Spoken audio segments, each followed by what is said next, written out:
Good day everyone. Today we will tackle the kitchen design and layout. So kung mingon taog ka ng kitchen design and layout, man siya ang process sa kanang pag-arrange sa mga kitchen components to make it functional and visually appealing. In commercial cooking, kitchen layout is the detailed plan or arrangement of various areas in the kitchen. It includes the locations and the facilities needed in these areas. So kung maingon tag kitchen layout kay mo nang pagpili og mga og kanang dapat nga layout nga ibutang sa imong kitchen para mas functional siya og dili siya huot-anahon. So here are the 3 steps in planning your kitchen out. So first, measure and note the position of the existing services, windows and doors. So og mopili ka ni kag layout, dapat imo jud na tanawon ang iyang position og kanang mga available or sakto ra ba siya sa mga services, mga windows o doors nimo para dili siya sagabal. Next is work out the plan to get appliances, worktops, and cupboards where you want them. So since nakapili naman kag layout na kanang imong ibutan dito sa imong kitchen, ara na ka mamili og mga appliances, mga cupboards og worktops ug asa nimo sila ang ibutang. Then step 3, decide on any changes to the services like electricity, water, drains you need. So, since man naman ang pagplano sa imong layout or na naka mga appliances, ara na nga imo i-check ang tanan na services ug naabay need ilisan.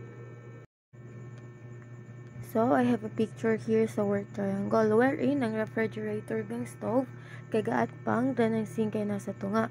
So, ang kanina layout or kanina work triangle kay mas napadali niya ang pag-access sa mga gamit sa kitchen. The principal activity zones are commonly known as work centers in the kitchen, are generally recognized as food preparation, cooking and serving, and finally washing area. So each zone kay naa na siya mga worktops or mga appliances nga dapat para mabuhat ang kana ng mga activity. In addition to the 3 zones, it is important to arrange the appliances and worktops in the correct order. Worktop, appliance, worktop. A work triangle is formed between 3 zones as shown in the diagram. So, nakita mo na to dito sa picture no nga katong work triangle. Now is the 5 kitchen layouts. First is one wall or straight wall. This layout places the main cooking equipment in line usually against the wall.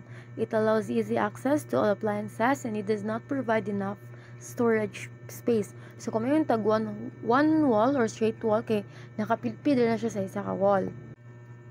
So, easy access siya sa mga appliances pero kanang wala siya, dili kay siya maka-provide og enough space for the storage.